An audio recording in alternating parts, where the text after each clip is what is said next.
హైదరాబాద్ లో మరో భారీ మోసం వెలుగు చూసింది. నిరుద్యోగుల టార్గెట్ గా భారీగా డబ్బు దండుకున్న మోసగాడి ఉదంతం బట్టబయలైంది.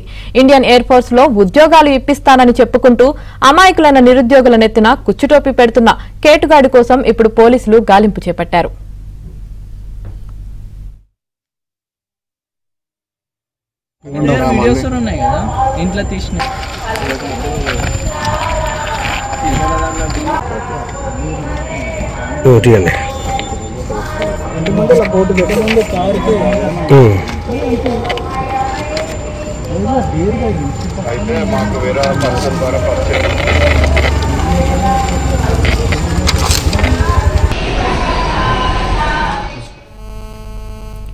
కోంపల్లికి చెందిన కేతావత్ సంతోష్ అనే కేటుగాడు అమాయక నిరుద్యోగులే టార్గెట్ గా గత కొంతకాలంగా లక్షలాది రూపాయలు వసూలు చేస్తూ వారికి ఇండియన్ ఎయిర్ ఫోర్స్ లో ఉద్యోగాలు ఇప్పిస్తానంటూ నమ్మిస్తూ వచ్చాడు. ఇలా సుమారు 50 మందిని మోసం చేసి వీరి వద్ద నుంచి దాదాపు 2 కోట్ల వరకు తీసుకుని ఫేక్ హాల్ టికెట్లు, నకిలీ సర్టిఫికేట్లతో బురిడి కొట్టించాడు.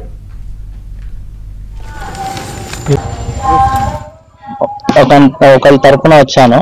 ఒక 6 lakhs అడిగాడు. అన్ని ఎయిర్ ఫోర్స్ లో చేస్తున్నా అని అన్ని ఫొటోస్ చూపించాడు, అన్ని చెప్పాడు. సరే అని మాట్లాడాము. అన్ని hall ticket, result, police verification, medical అన్ని చేపించాము. తర్వాత 1 year నుంచి వస్తుంది, అగ్నిపత్ ఎంప్లాయీస్ గురించి డిలే అవుతుంది అన్ని చెప్పాడు. లాస్ట్ మొన్న 27th కి జాయినింగ్ అన్నాడు. ఆ రోజు నుంచి స్విచ్ ఆఫ్. మా తరపున 4 అందరూ 6 lakhs మొత్తం అందరం కలిపి 50 మెంబర్స్. మేము అమౌంట్ ఇచ్చింది కూడా 8 lakhs ఇచ్చింది కూడా నా దగ్గర ప్రూఫ్స్ ఉన్నాయి. విత్ ఆర్టీజీఎస్ చేసింది వాళ్ళ అకౌంట్ కే ట్రాన్స్ఫర్ చేయించుకున్నాడు. నాకు ఆయన ప్రూఫ్ తో సహా చెక్ కూడా ఇచ్చాడు. 27th రోజు కంపల్సరీ జాయినింగ్ ఉంటది, 10 o'clock కి మీకు కాల్ వస్తుంది అని చెప్పాడు. మాకు మెయిల్ కన్ఫర్మేషన్ ఏం రాలేదు, మెయిల్ కన్ఫర్మేషన్ కూడా వస్తుంది అని చెప్పాడు. అలాగే నేను పొద్దున 10 o'clock కి ఇండియన్ ఎయిర్ ఫోర్స్ గేట్ దగ్గరికి మా బ్రదర్ ని తీసుకొని వెళ్తే వాళ్ళు ఇతనంతా ఫేక్, అసలు ఇతనికి ఇండియన్ ఎయిర్ ఫోర్స్ కి సంబంధమే లేదు, అసలు మీకు ఇదంతా ఎవరు చెప్పారు, ఎవరు చేశారు, వెళ్ళి ఎంబడే PS లో కంప్లైంట్ చేయండి అని చెప్పి మండే రోజు చెప్పాడు. ఆయన 5 days నుంచి అబ్స్కాన్ లో ఉన్నాడు. ఎక్కడున్నా సరే ఆయనని పట్టియాలని చెప్పి కోరుకుంటున్నాం.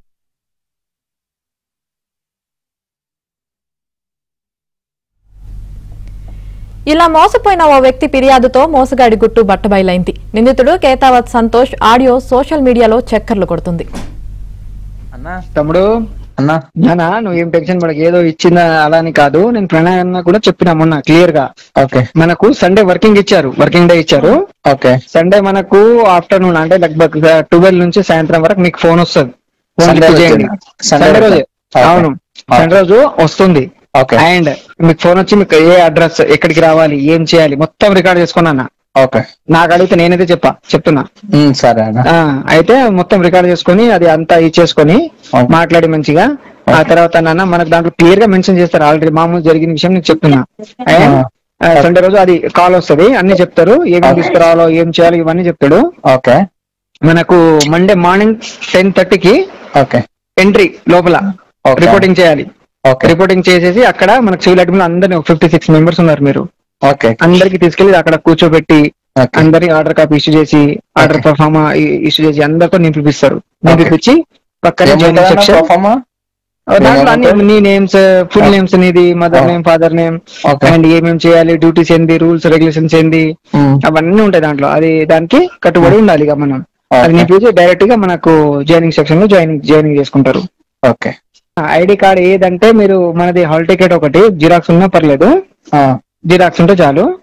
అండ్ హాల్ టికెట్ అండ్ చేస్తే నీకు హాల్ టికెట్ అని అడగరాలు. నీ హాల్ టికెట్ నెంబర్ చెప్తారు అక్కడ, so Naveen father name and hall ticket number.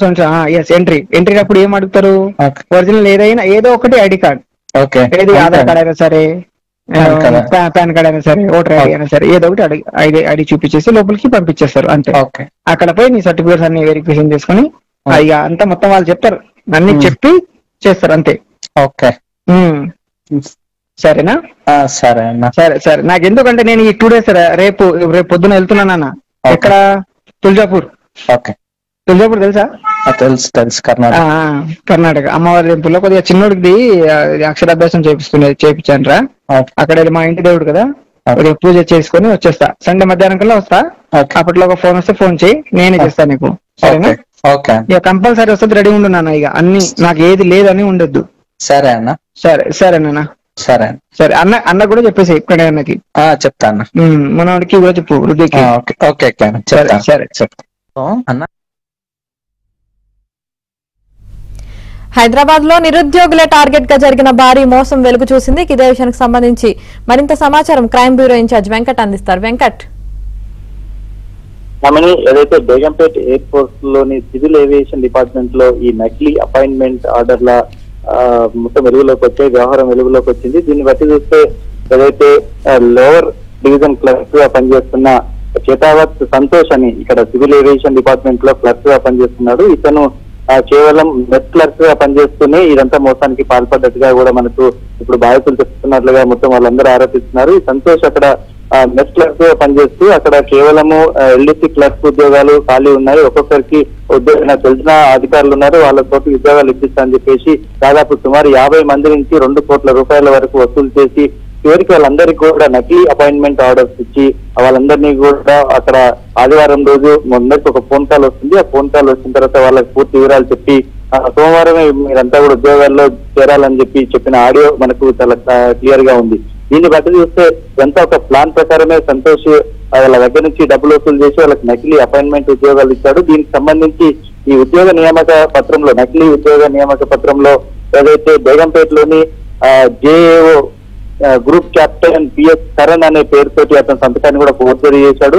దాని తర్వాత అతని స్టాంప్ కూడా ఏవియేషన్ డిపార్ట్మెంట్ స్టాంప్ ను కూడా అతికించి వాళ్ళ ఫోటోలు ఏదైతే అభ్యర్థుల ఫోటోలపై స్టాంప్ వేసి ఇదంతా కూడా వాళ్ళ పత్రాలు అందజేసి అతని ఇంటి నుంచి పరారైనాడని చెప్పేసి కూడా బాధితులందరూ ఈరోజు గుర్తించి అతని ఇంటికి వెళ్లి ఆందోళన చేస్తున్నారు. అయితే వీళ్ళంతా కూడా పోలీస్ స్టేషన్ లో ఫిర్యాదు చేయడానికి వెళ్ళిన సమయంలో ఇదంతా కూడా ఇండియన్ ఎయిర్ ఫోర్స్ సంబంధించింది కాబట్టి ఇదంతా కూడా ఒక ప్లాన్ ప్రకారం జరిగిన సంఘటన కాబట్టి ముందుగా తొలుత ఎయిర్ ఫోర్స్ ఉన్నతాధికారులకు ఫిర్యాదు చేసిన తర్వాత వాళ్ళు అక్కడ ఏం జరిగింది, వాళ్ళ స్టాంపులు ఎలా ఫోర్జరీ అయ్యాయని అన్న విషయం తెలుసుకున్న తర్వాతనే ఇక్కడ కేసు నమోదు చేసే అవకాశం ఉంది. అయితే పోలీసులు చాలా క్లియర్ గా చెప్తున్నారు, ఏదైతే ఇండియన్ ఆర్మీ గానీ నేవీ గానీ ఉద్యోగాల్లో ఇలా బ్యాక్ డోర్ నుంచి ఉద్యోగాలు ఇచ్చిన దాఖలాలు లేవు. వీళ్ళంతా కూడా ఏదైతే నిరుద్యోగులు కేంద్ర ప్రభుత్వంలో ఉద్యోగాలు వస్తే అధిక మొత్తంలో సెటిల్ కావచ్చు, చాలా పెద్ద మొత్తంలో జీతం వస్తుందని చెప్పి భావించి ఇలా డబ్బులు ఇస్తారని చెప్పేసి కూడా పోలీసులు భావిస్తున్నారు. అయితే ఇక్కడ జరిగిన బాధితులకు న్యాయం చేయాలంటే ఇప్పుడు పరారీలో ఉన్న చేతావత్ సంతోష్ వస్తే గానీ తీర్థయాత్రకు వెళ్ళినట్లుగా కూడా గుర్తించారు. తర్వాత అతను తిరిగి వస్తాడా లేకపోతే పోలీసులు అతని కేసు నమోదు చేసి పట్టుకుంటారా అన్నది చూడాలి. మొత్తానికైతే సుమారు 50 మంది వరకు బాధితులు ఉన్నారు. వీళ్ళందరూ కూడా సుమారు 2 కోట్ల రూపాయలు ఇస్తామని చెప్పి చెప్తున్నారు. అయితే సంతోష్ తిరిగి వస్తే అసలు ఏం జరిగింది, ఇతనికి ఎవరైనా ఇంకా సహకరించారా అన్న విషయం కూడా వెలుగులోకి రావాల్సి